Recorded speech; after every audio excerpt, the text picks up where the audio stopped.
Bugün Almanya'da çok yaxşı bir hava var. Mən də istədim ki, bu havada sizlərlə maraqlı bir mövzuda danışım. Deməli, mövzumuz borclardır. Düşünürəm ki, bir çoxumuz ya bu sözü tez-tez işləyir, ya da tez-tez istifadə edir. Mən nə vaxt ki işləmirdim, mənim borcum yox idi. Mən nə vaxt işləməyə başladım, mənim borcum artdı. Bunun səbəbi nədir bəs? Deməli, insanın var tələbatları və ehtiyacları. İnsanın ehtiyacları nədir? İnsan həyatda qalmaq üçün, belə desək, etməli olduğu şeylər onun ehtiyaclarıdır.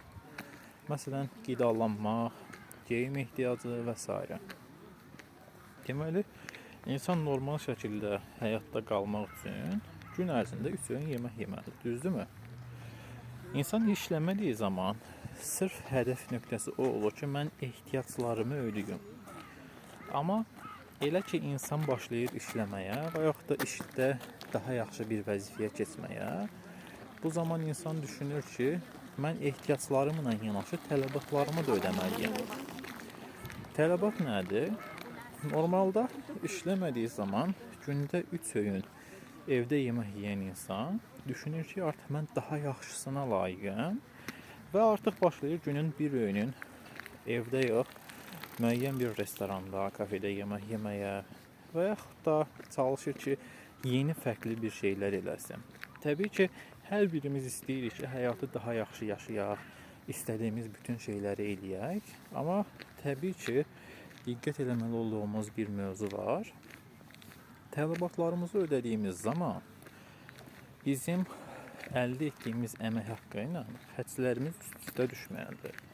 Əgər bizim xərclərimiz gəlirimizdən daha çox oldusa, istər-istəməz burada problem yaşayacağıq.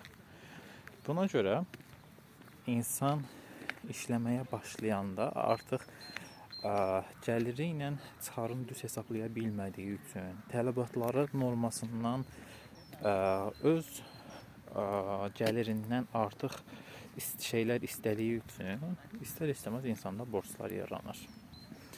Artıq bundan sonra danışacağımız mövzumuzdan kənar olur, pulun idarəsi olur. Əgər sizlər üçün maraqlı olarsa qeyd eləyə bilərsiniz. Növbəti videolarda o haqda danışa bilərik, amma indilik kifayətdir.